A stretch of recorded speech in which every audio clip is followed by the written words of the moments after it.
You are welcome to Soccer 24. If you're new to this channel, kindly hit the subscribe button for more updates about our channel. Thanks. The men's team had been due to play in qualifying playoffs in March for the World Cup in Qatar later this year, while its women's side had qualified for the European Championship in England, to be held in July. Paris, Russia has been expelled from the World Cup after being suspended from all international competitions until further notice, FIFA and UEFA announced in a joint statement on Monday, while European football's governing body also ended its partnership with Russian energy giant Gazprom.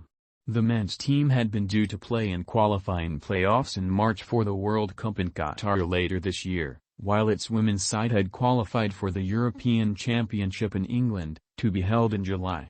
The announcement also affects Russian clubs involved in European competitions. FIFA and UEFA have today decided together that all Russian teams, whether national representative teams or club teams, shall be suspended from participation in both FIFA and UEFA competitions until further notice, read the joint statement from the governing bodies of world and European football. The Russian men's team were scheduled to play Poland in a World Cup qualifying playoff semi-final on 24th of March, and might have faced Sweden or the Czech Republic on 29th of March for a place at the finals in Qatar later this year. But their three potential opponents insisted they would boycott the matches. FIFA announced on Sunday that Russian teams would be allowed to continue playing under the name of the Football Union of Russia, playing home games on neutral territory and behind closed doors, and with the Russian flag and anthem banned.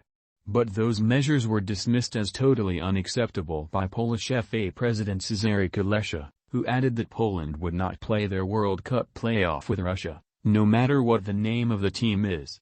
FIFA changed its approach on Monday, kicking Russia out of the sports showpiece tournament. Football is fully united here and in full solidarity with all the people affected in Ukraine, the statement added.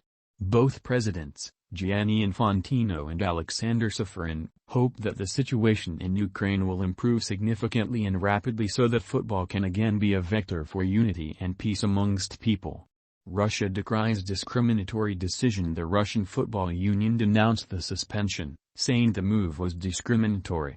It has an obvious discriminatory character and harms a huge number of athletes, coaches, employees of clubs and national teams, and most importantly, millions of Russian and foreign fans, whose interests international sports organizations must protect in the first place, it said in a statement. The decisions come after a widespread outcry, with Global Players Union FIFPro on Monday releasing a statement saying it strongly disagreed with the initial measures taken by FIFA. FIFPro criticized FIFA for not imposing stronger sanctions right away and said that participation of Russian teams in international competitions was now not a possibility.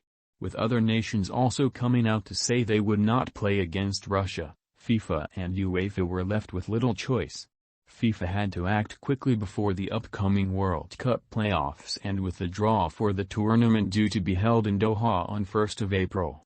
Russia were supposed to play the Netherlands, Sweden and Switzerland in their group at the Women's Euro in England in July. This is a powerful message from the international sporting community that we will not tolerate Putin's abhorrent assaults on freedom and liberty.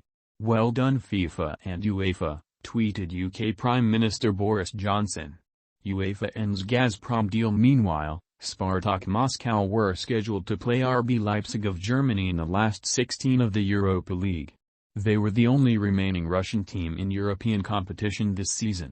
Even though we are of the opinion that sport fundamentally unites, we understand and support this decision, said Leipzig, who, UEFA told AFP, have received a buy-in to the quarterfinals. FIFA, though, did not confirm if Poland would qualify directly for the final of their World Cup playoff path. UEFA said it had ended its partnership with Gazprom, one of its main sponsors, effective immediately. Gazprom has been a key sponsor of UEFA since 2012 and was believed to have been paying around €40 million, $45 million, a year in a deal due to run until 2024. Russian Football Federation President Alexander Dyukov, boss of Gazprom Neft, the federal branch of Gazprom, is a member of the UEFA's executive committee. German club Schalke 04 also announced Monday it had prematurely ended its shirt sponsorship deal with Gazprom. UEFA last week stripped the Russian city of St. Petersburg of this season's Champions League final, moving the game on 28 May to Paris.